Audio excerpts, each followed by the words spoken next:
नियम एक ऐसी डोर है जिससे हर कोई बंधा हुआ है। हर चीज का नियम होता है, यहाँ तक कि हमारे शरीर की आंतरिक प्रणाली भी एक नियम के तहत चलती है।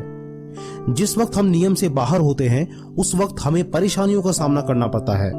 ये नियम को तोड़ने की प्रक्रिया हम कभी न कभी जानबूझकर भी करते हैं और कभी कभी ये अनजाने में भी हो जाती है। दोस्तों, शास्त्रों में मनुष्यों को पालन करने वाले सारे नियम बताए गए हैं।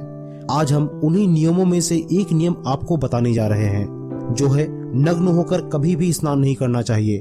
और आखिर क्या है इसके पीछे का कारण, ये बताएंगे हम आपको इस वीडियो में। अगर आपने अभी तक हमारे इस चैनल को सब्सक्राइब नहीं किया है तो प्लीज सब्सक्राइब कर लीजिए, ताकि आने वाली सभी नए और रोमांच से भर देने वाली वीडियो, जिसमें होगी कुछ देश दुनिया की बातें, शास्त्रों की बातें जिससे आप अनजान है, आप तक पहुंचाई जा सकेगी।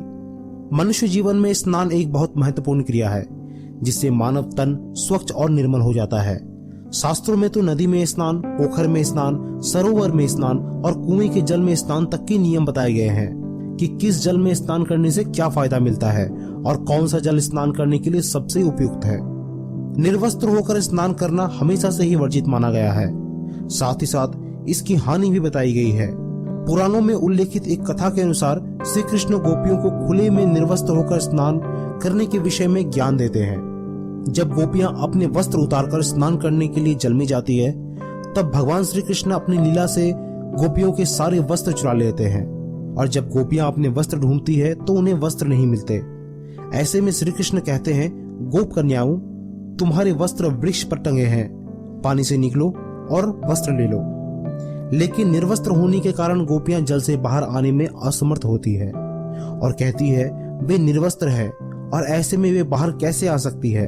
और साथ ही साथ वो ये भी कहती है, जब वे नदी में स्नान करने के लिए आए थे तब उस समय यहाँ कोई नहीं था। गोपियों की ये बात सुनकर श्री कृष्ण कहते हैं कि तुम सोचती हो कि मैं नहीं था, लेकिन मैं तो हर पल हर जगह मौजूद हूँ। यहाँ आसमान में उड़ते पक्षियों और जमीन में चलते जीवों ने तुम्हें निर्वस्त्र देखा।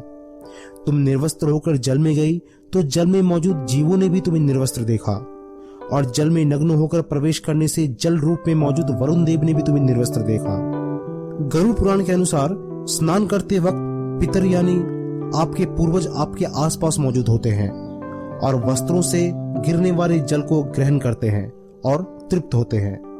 निर्वस्त्र स्नान करने से पितृ अतृप्त होकर नाराज हो जाते हैं, जिनसे व्यक्ति का तेज, बल, धन और सुख सभी नष्ट हो जाता है और मनुष्य को परेशानी झेलने पड़ती है। इसलिए निर्वस्त्र होकर यानी नग्न होकर कभी भी स्नान नहीं करना चाहिए। दोस्तों, इस वीडियो के बारे में आपका क्या ख्याल है? अपने अनुभव हमें कमेंट में लिखिए। वीडियो पसंद आया तो प्लीज लाइक कीजिएगा इस चैनल को और सब्सक्राइब करना मत भूलिएगा हमारे चैनल।